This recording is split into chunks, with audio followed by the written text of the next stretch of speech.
راستہ نکالے گا۔ تو موسیٰ علیہ السلام کو اللہ نے راستہ دے دیا۔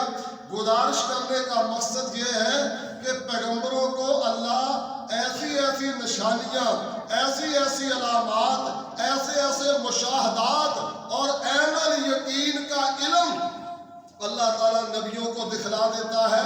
پھر وہ انبیاء کرام کسی بھی موقع پہ جہاں دنیا کے چھوٹے بڑے سارے ہی ڈگمگا جائیں، پیغمبر اس موقع پہ بھی ڈگمگاتے نہیں ہیں۔ ہمارے پیغمبر کے ساتھ بھی ایسا ہوا کہ جنگ احد میں جب دشمنوں نے سمجھا کہ اب رسول اللہ شہید ہو چکے ہیں، اور اسی طرح بڑے بڑے صحابہ اکرام جو ہیں وہ بیچارے یعنی اس جنگ کی تاب نہ لا سکے، جتنا مقابلہ ہمت ہی کیا، لیکن دشمن کا پلہ بھاری ہوا عارضی طور پہ۔ تو صحابہ اکرام کوئی شہید ہو گیا، کوئی زخمی ہو گیا، کوئی دائیں بائیں ہو گیا۔ تو ایسے موقع پہ اللہ کے رسول صلی اللہ علیہ وآلہ وسلم تنہا نکلے، اور ایسے مشکل ترین مرحلے پہ آپ نے فرمایا انا النبی لا کذب انا ابن عبد المطلب۔ اور پھر صحابی بیان کرتے ہیں کہ جس جگہ پہ بڑے بڑے ماؤں کے لال اور بڑے بڑے سورماؤں کے پتے پانی ہو جاتے تھے، ایسے موقع پہ کھڑے ہو کر دشمن کو للکارنا، اس کے وار کو موڑ کر پھر اس پہ وار کرنا، حملہ آور ہونا، یہ صرف محمد کریم کا ہی کام ہوتا تھا صلی اللہ علیہ وسلم۔ تو بھائیوں، گزارش کرنے کا مقصد صرف یہ ہے کہ اللہ تعالیٰ اپنے پیغمبروں کو ایسے ایسے مشاہدات کروا دیتا ہے جس کی وجہ سے پھر وہ آسانی کے ساتھ، دل کی خوشی کے ساتھ کٹ جانا گوارا کر لیتے ہیں، رب کی راہ کو چھوڑنا گوارا نہیں کرتے۔ تو معراج میں بھی ایسے ہوا، اللہ تعالیٰ نے اپنے پیغمبر کو ایسی ایسی چیزیں دکھلائیں۔ پہلی بات جو میں کہہ رہا تھا کہ معراج اللہ کی شان ہے۔ اللہ کی شان کیسے ہے؟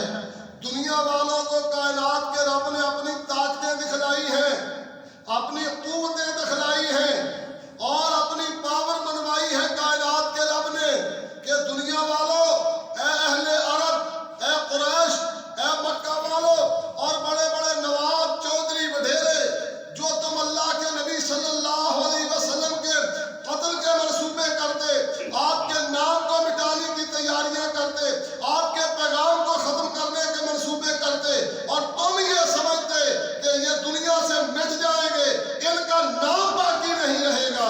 یہ میرے ماننے والے ہیں، میں کائنات کا رب ہوں، تم دنیا سے مٹانا چاہتے ہو، میں اس کو پوری دنیا سے بلند کرنے والا ہوں۔ تو کائنات کے رب نے پوری دنیا کی طاقتوں کو ہیج کر دیا، ان کے منصوبوں کو ناکام کر دیا، ان کے معبودوں کو نامراد کر دیا۔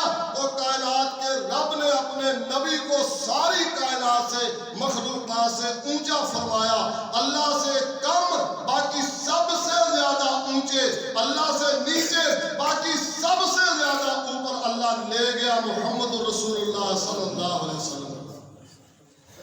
تو اللہ نے اپنی طاقتیں دکھلائی ہیں کہ دیکھو میں جو چاہوں وہ کر سکتا ہوں، دنیا والے جو چاہیں وہ نہیں کر سکتے۔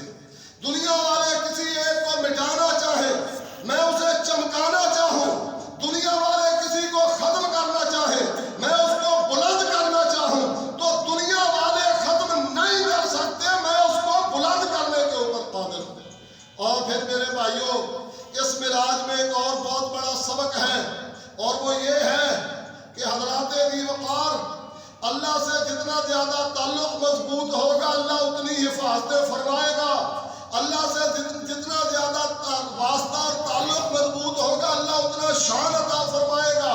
جو اللہ سے جڑا رہتا ہے، اس کے دین پہ پکا رہتا ہے، اور اس کے اسلام پہ ڈٹ جاتا ہے، اس کی تعلیمات کو سینے لگا لیتا ہے، دنیا کی مخالفتیں برداشت کر لیتا ہے، اور دنیا کے سارے مسائل کو رب کے نام پہ سہ جاتا ہے، اور دنیا کی مشکلات کو جھیلنے کے لیے اور رب کی رضا کے لیے سینہ تان کر کھڑا ہو جاتا ہے، تو اللہ وفادار ہے، وہ کبھی کسی کو ذلیل نہیں کرتا، وہ کسی کا کندھا نہیں لگنے دیتا، وہ کسی کو نیچے نہیں لگنے دیتا، اللہ بلند کرتا ہے۔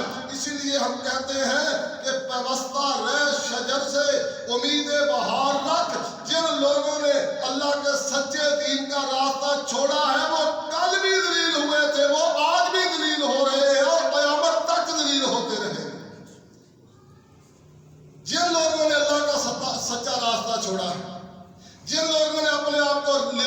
دیا ہے۔ اور یہاں پر ایک بات آئی ہے تو سن لو، موضوع سے تعلق نہیں ہے لیکن اشارہ آیا ہے تو سن لو کہ اللہ کے نبی صلی اللہ علیہ وآلہ وسلم اللہ سے جڑے رہے، مسلمان اللہ سے جڑے رہے اور دین سے وابستہ رہے، اللہ کے احکامات کے پابند رہے، کائنات کے رب کا گلہ نہیں کیا، شکوہ نہیں کیا، دین نہیں چھوڑا۔ اللہ نے بلندیاں عطا فرما دی۔ معراج میں اشارہ یہ ہے کہ اللہ تمہیں کائنات کی بلند ترین امت بنا رہا ہے، اللہ تمہیں کائنات کا بلند ترین پیغمبر عطا فرما رہا ہے، اللہ تمہیں اس نبی کا امتی بنا رہا ہے 14 طبع جس کے قدموں کے نیچے ہے۔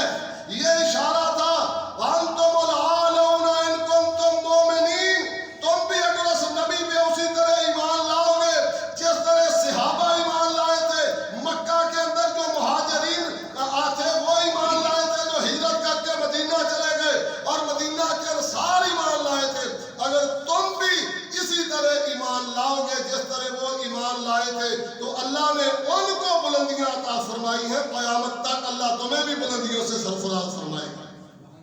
حضرات، ہمارے عربوں کے ملک جتنے عرب ملک ہیں، ان عرب ملکوں نے رسول اللہ کے خالص دین کو چھوڑا، یورپ کا غلام بنایا اپنے آپ کو، یورپ کی لونڈیاں بن گئے، مال ان کا تھا، دولتیں ان کی تھی، ملک ان کے تھے اور پیسہ ان کا تھا، لیکن انہوں نے اسلام کو دل و جان سے سینے سے لگا کر اس پہ عمل پیرا نہیں ہوئے۔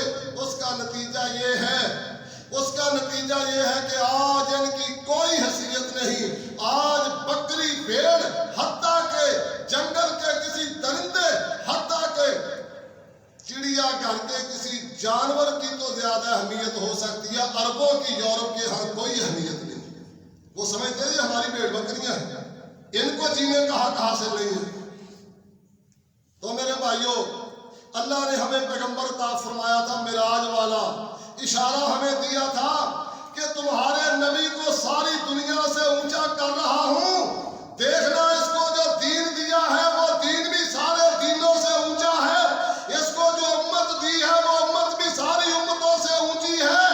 تو تم اپنے کرتوتوں کی وجہ سے اس پیغمبر کے دین کو نیچے نہ کرنا، تم اپنے اعمال بد اور کرتوتات خبیثہ کی وجہ سے اس پیغمبر کے دین کو نیچے نہ کرنا۔ جس نے نیچے کیا وہ ذلیل ہوا اور ذلیل ہو رہا ہے اور ذلیل ہوتا رہے گا۔ جس نے سینے سے لگایا، اللہ نے دنیا میں بھی عزتیں عطا فرمائی، قبر میں بھی عزت ہوگی، رب کے ہاں قیامت کے دن حشر کے میدان میں بھی عزت ہوگی۔ ان الذین قالوا ربنا اللہ ثم استقاموا، پکے ہو جاؤ، پکے۔ تو میرے بھائیوں، میں گزارش کر رہا تھا کہ ہم اس نبی کے دین کو سمجھے نہیں، ہم نے معراج کو صرف ایک واقعہ سمجھ لیا ہے۔ اس معراج میں وہ اسباق ہیں، اس معراج میں وہ نصیحتیں ہیں، اس معراج میں وہ اشارے ہیں۔ تمہیں یہ بتلایا جا رہا ہے کہ امت اور کائنات کی قیادت، انسانیت کا قائد اللہ نے تمہیں عطا فرمایا ہے۔ تمہارا دین سارے ادیان سے بہتر ہے، تمہارا پیغمبر سارے پیغمبروں سے بہتر ہے، تمہارا رسول سارے رسولوں سے بہتر ہے، تمہارا نبی سارے انبیاء سے بہتر ہے۔ اللہ نے جب معراج میں یہ ساری کی ساری چیزیں اللہ نے ہمیں یہ سکھلائی ہیں، اشارہ دیا ہے، لیکن ہم اس بات کو سمجھتے نہیں ہیں۔ تو رسول اللہ صلی اللہ علیہ وسلم کو اللہ نے مشاہدات کروائے۔ حضرات، یہ رب کا کنٹرول ہے، یہ اللہ کا نظام ہے کہ تم سمجھتے تھے ہمارے معبود ان کو ختم کر دیں گے اور ان کا نام و نشان مٹا دیں گے، لیکن اللہ اس بات پہ قادر ہے، وہ اس کو اٹھائے گا، آسمانوں پہ پہنچائے گا اور بلندیوں پہ لے جائے گا، پوری دنیا اس کے قدموں کے نیچے ہوگی، اللہ اس سے ملاقات کرے گا۔ اور جب یہ آئیں گے، جب یہ گئے تھے تو صرف اور صرف احمد مصطفیٰ بن کے گئے تھے، اور جب یہ واپس آئیں گے تو امام الانبیاء بن کے واپس آئیں گے، اگلوں کا امام بھی، پچھلوں کا امام بھی۔ اور میرے بھائیوں، ایک بات بڑی غور سے سن لو ذرا، اللہ اپنی بات کے اوپر قادر ہے، اعتماد اللہ پہ کرو، اسلحہ پہ نہیں۔ میں نے پہلے کسی خطبے میں بھی یہ بات کہی تھی، معراج میں پھر اس درس کے اندر یہ بات موجود ہے۔ اگر اسباب پہ غور کریں، حالات پہ غور کریں، عوامل پہ غور کریں، وسائل پہ غور کریں، تو معراج کے لیے نہ کوئی وسیلہ ہے، نہ کوئی یعنی عوامل میں سے کوئی ایسے عوامل ہیں اور نہ اسی طرح کے کوئی اسباب ہیں۔ اللہ جو چاہے تو عوامل کے بغیر، وسائل کے بغیر، اسباب کے بغیر بھی سارا کچھ کرنے پہ قادر ہے۔ اللہ نے اپنے نبی کو بلایا، اٹھایا، پہنچایا، معراج کروایا۔ کیا کوئی سوچ سکتا تھا جو مکہ میں لوگوں کی ماریں کھا رہے ہیں، جو مکہ میں لوگوں سے پتھر کھا رہے ہیں، جو مکہ میں لوگ ان کے گلے میں کپڑا ڈال کر کھینچ رہے ہیں، مکہ المکرمہ میں لوگ ان کے غلاموں کو پتھروں سے مار رہے ہیں، مکہ المکرمہ میں جن کے مارنے والوں کو رسیوں سے باندھ دیا جاتا ہے اور جن کے جسموں کو اونٹ سے باندھ کر دو ٹکڑے کر دیا جاتا ہے، کوئی دنیا سوچ سکتی تھی یہ پیغام پہنچانے والا کبھی ان بلندیوں پہ جائے گا جن بلندیوں کا دنیا والوں نے کبھی تصور بھی نہیں کیا؟ اس لیے نظر اللہ پہ رکھیں، اسباب پہ نہیں، اسباب پہ نظر نہیں رکھنی، اللہ پہ نظر رکھیں، اس کے بندے بن کر رہیں۔ راستہ ایک ہی تھا، لوگوں سن لو بات پھر دوبارہ، راستہ ایک ہی تھا۔ فرعون نے اس راستے پہ اعتماد کیا تو غرق ہو گیا، موسیٰ نے اللہ پہ اعتماد کیا، اسی راستے سے پار ہو گیا۔ راستے کا مسئلہ نہیں ہے، اعتماد راستے پہ نہیں ہے، اعتماد کائنات کے رب پہ ہے، راستہ دینے والے پہ اعتماد ہے۔ اللہ پہ اعتماد کرو، اللہ پہ یقین رکھو، اللہ پہ بھروسہ رکھو، تو اللہ ایسے ایسے راستے دے دیتا ہے، اللہ ایسے ایسے بلندیوں سے نواز دیتا ہے۔ تو امام کائنات علیہ السلام نے فرمایا اللہ نے مجھے معراج کروایا، 3 مرکز ہیں، میں مراکز کی بھی بات کرتا ہوں اور پھر اس کے بعد میں مراتب کی بھی بات کرتا ہوں۔ 3 مرکز ہیں اس کائنات میں جو ہمارے علم کے مطابق سب سے بڑے اللہ کی عبادت کے مرکز ہیں۔ ان میں سے پہلا بیت اللہ شریف ہے، دوسرا بیت المقدس ہے، فرشتوں کے لیے بیت المعمور ہے۔ امام کائنات صلی اللہ علیہ وسلم نے فرمایا معراج کی رات کائنات کے رب نے یہ تینوں کے تینوں مرکز ہی میرے لیے کھول دیے تھے، دنیا میں بھی، آسمانوں میں بھی۔ سابقہ انبیاء کی وہ جگہ جس میں بعد مورخین کا یہ خیال ہے کہ بیت المقدس وہ مسجد ہے جس میں کائنات کے رب کے 70,000 نبیوں نے نماز ادا کی۔ انبیاء کے اس مرکز کا اللہ تعالیٰ نے اپنے پیغمبر کو امام بنایا، بیت اللہ شریف کا امام بنایا، فرشتوں کا عبادت خانہ جو فرشتوں کے لیے خانہ کعبہ اور بیت اللہ کا درجہ رکھتا ہے جسے بیت المعمور کہا جاتا ہے، اللہ کے رسول صلی اللہ علیہ وسلم نے فرمایا سدرۃ المنتہا کے قریب اللہ رب العزت نے اس کو بھی میرے لیے کھول دیا۔ تو یہ سارے اشارے ہیں کہ لوگوں تمہیں بلندیاں ہی بلندیاں دی جا رہی ہیں اور تمہیں شان ہی شان دیا جا رہا ہے۔ تو بھی اونچا، تیرا پیغمبر بھی اونچا، تیرے پیغمبر کا مشن بھی اونچا، تیرے پیغمبر کا نام بھی اونچا، تیرے پیغمبر کا شان بھی اونچا، تیرے پیغمبر کا اسلام بھی اونچا، تیرے پیغمبر کا پیغام بھی اونچا، تیرے پیغمبر کا بیان بھی اونچا، تیرا پیغمبر امام بھی اونچا، حتیٰ کہ تیرے پیغمبر کو اللہ نے وہ شان عطا فرمایا ہے۔ اللہ رب العزت فرماتے ہیں اے میرے پیغمبر صلی اللہ علیہ وسلم میں رب العالمین ہوں اور تو رحمت للعالمین ہے۔ تو میرے بھائیوں اس معراج کی ہم نے قدر نہیں کی، ہم نے اس کو سمجھا ہی نہیں اور ہم نے معراج کو جانا ہی نہیں۔ اس آدمی نے معراج کی کیا قدر کی ہے جو شراب پیتا ہے، جو چور ہے، سود خور ہے، زانی بدکار ہے، لٹیرا فراڈیا ہے، اس آدمی نے معراج کی قدر کیا کی ہے۔ اللہ نے اپنے پیغمبر کو معراج کروا کے دنیا کو بتایا میرے پیغمبر کا شان بھی اونچا، اس کا کام بھی اونچا، اس کی امت بھی اونچی، یہ فرمائے اس نبی کا کردار بھی اونچا اور امتی کا کردار وہ ہے کہ کافروں کا کردار بھی امتیوں کے سامنے شرما جائے۔ اپنے کردار کو اونچا کرو۔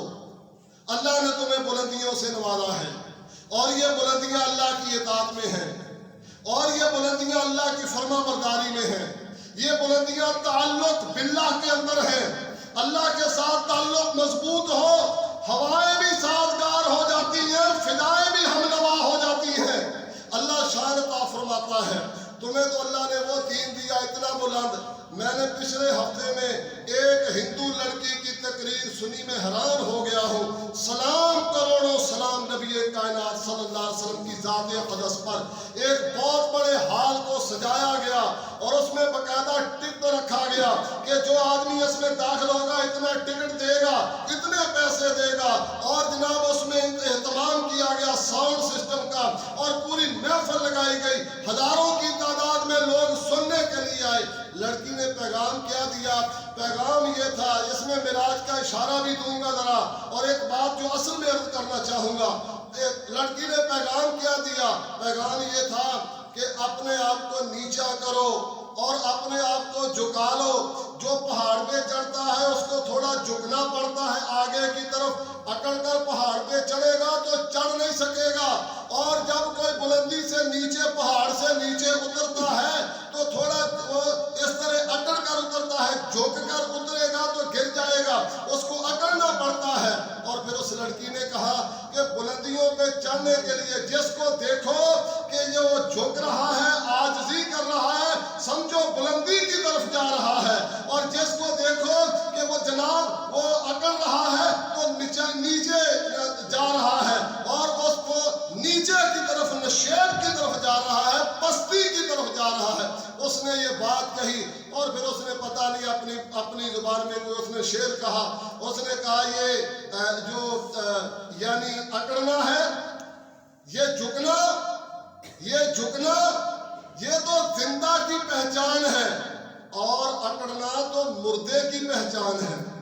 جھکتا وہ ہے جس میں جان ہے، اکڑنا یہ مردے کی پہچان ہے۔ اس نے یہ بات کہی، مجھے امام کائنات کا یہ فرمان صحیح مسلم کے اندر یاد آ گیا، اور اس کے لیے پتہ نہیں کتنی تالیاں اس کو داد دینے کے لیے لوگ کھڑے ہو گئے کہ کیا بات کی ہے اس نے۔ میں نے کہا میرے پیغمبر نے آج سے 1450 سال پہلے مسجد نبوی کی صفوں پہ بیٹھ کر ارشاد فرمایا تھا۔ حضرت ابو ہریرہ رضی اللہ تعالیٰ عنہ روایت کرتے ہیں، رسول اللہ صلی اللہ علیہ وسلم نے فرمایا، ما نقصت صدقۃ من مال، صدقہ کرنے سے مال میں کمی نہیں ہوتی، وما زاد اللہ عبدا لعفو الا عزا، جس آدمی کے اندر اللہ تعالیٰ جس کو معاف اور درگزر کرنے کی توفیق دیتا ہے، اللہ اس کی عزت بڑھا دیتا ہے۔ اور تیسرا جملہ فرمایا، وما تواضع احد للہ الا رفعہ اللہ، جو کائنات کے رب کے لیے اپنے آپ کو جھکا لیتا ہے، کائنات کا رب اس کو بلندیاں عطا فرما دیتا ہے۔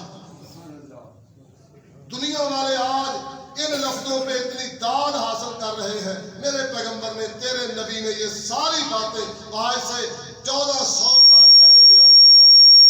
تو میرے بھائیوں، گزارش میں یہ کر رہا تھا، عرض یہ کر رہا تھا کہ نبی کائنات صلی اللہ علیہ وآلہ وسلم نے، امام کائنات نے تمہیں وہ کردار دیا، وہ نظام دیا، وہ اسلام دیا، وہ مشن دیا، وہ پیغام دیا جو ساری دنیا سے بلند ہے۔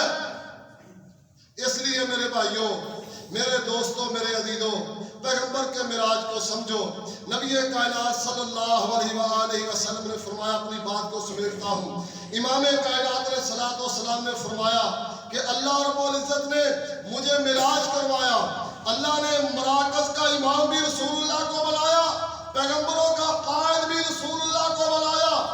آپ صلی اللہ علیہ وسلم کے بارے میں اللہ نے وعدہ لیا تھا، سنیے ذرا واقعہ معراج کے اندر پنہا سبق اور پنہا ارشادات اور اشارے کس چیز کے ہیں۔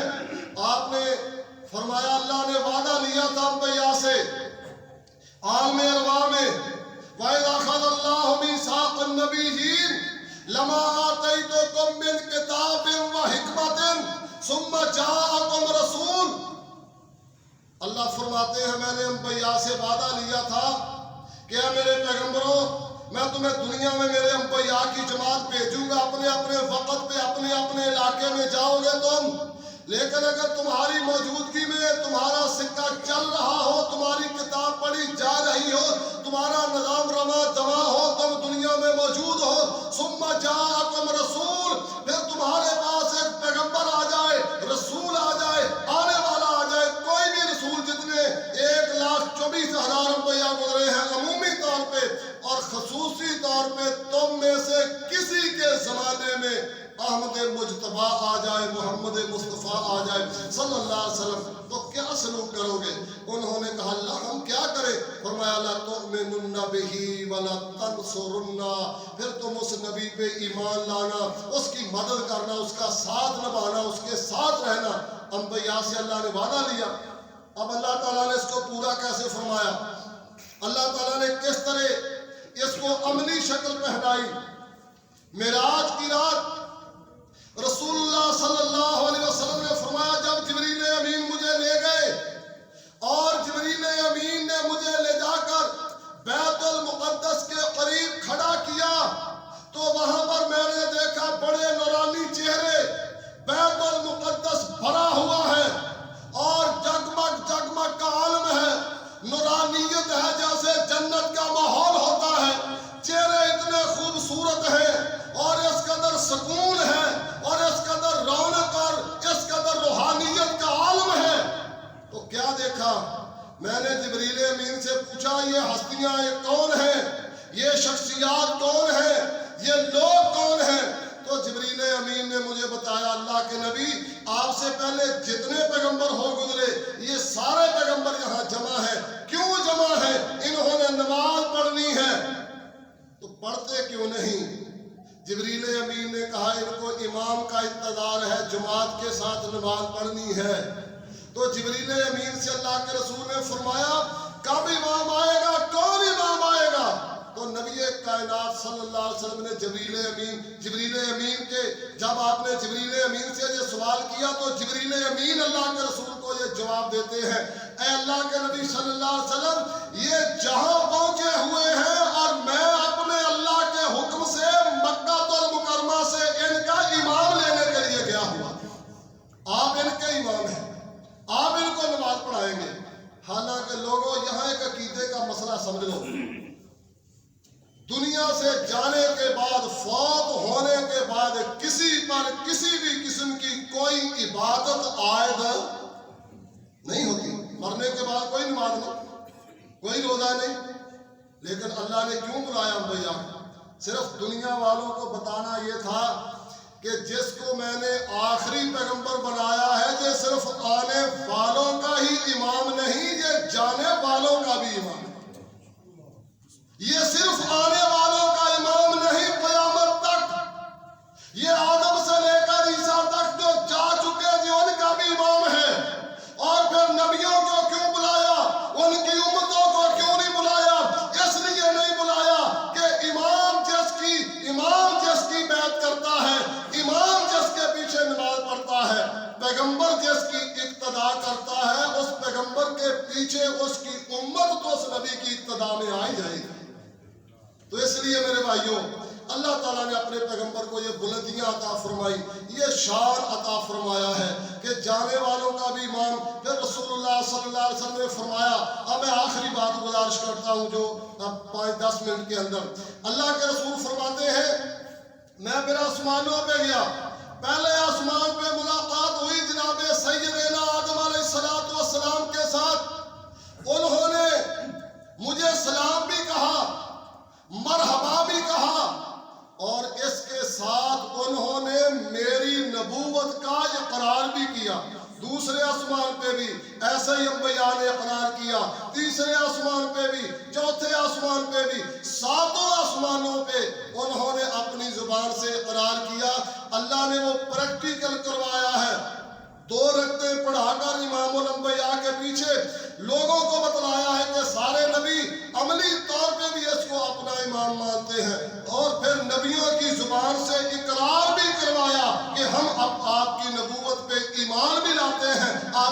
حالت کا اقرار بھی کرتے ہیں۔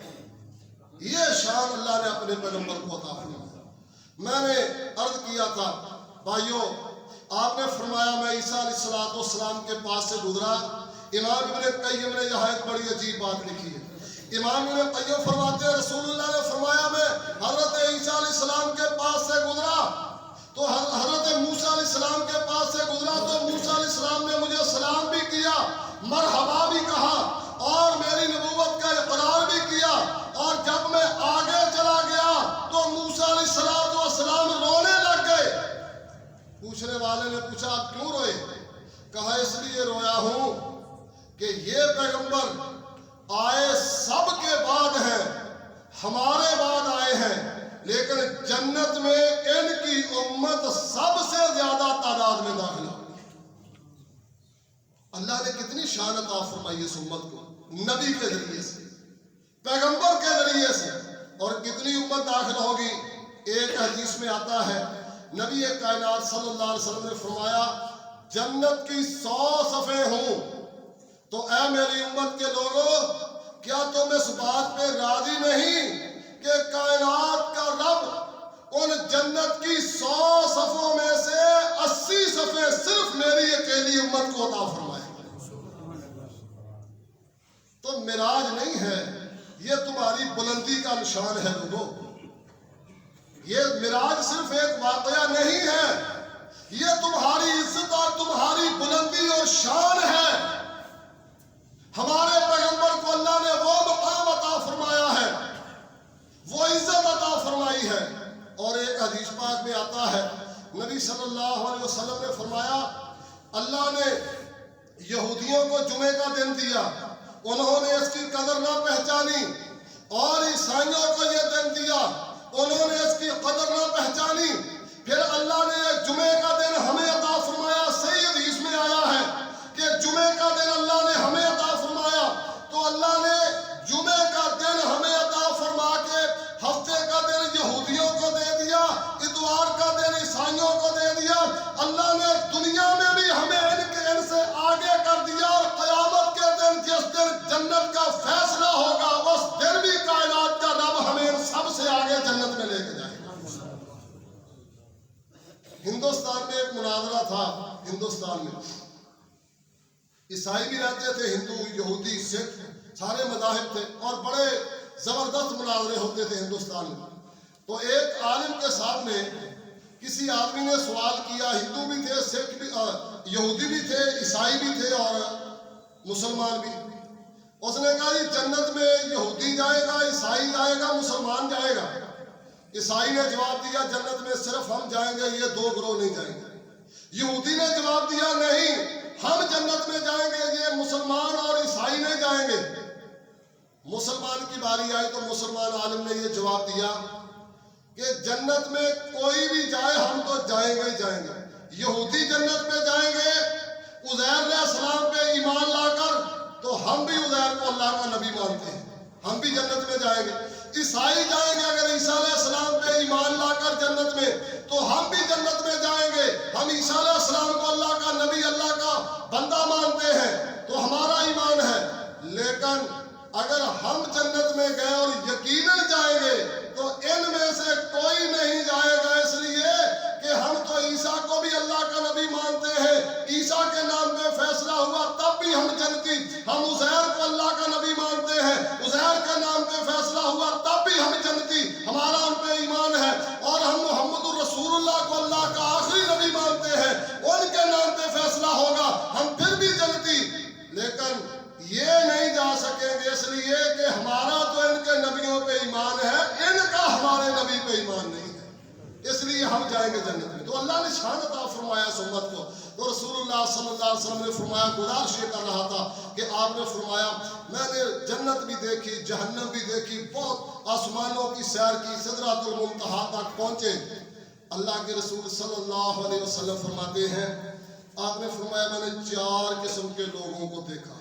یہ جو بات میں ابھی کرنے لگا ہوں نا، بس یہ میرے جمعے کا نچوڑ سمجھے آپ نے فرمایا سب سے پہلے میں نے ان لوگوں کو دیکھا جو ظلم کرتے ہوئے یتیموں کا مال کھا جاتے ہیں اور میں نے ان کو دیکھا جو ظلم کے ساتھ یتیموں کا مال کھاتے ہیں، ان کے ہونٹ اونٹوں کی طرح بڑے بڑے لٹک رہے ہیں اور پتھروں کی طرح بڑے بڑے آگ کے انگارے اور دہکتے ہوئے کوئلے وہ اپنے منہ میں داخل کر رہے ہیں اور ان کے پخانے کے راستے سے نکل رہے ہیں۔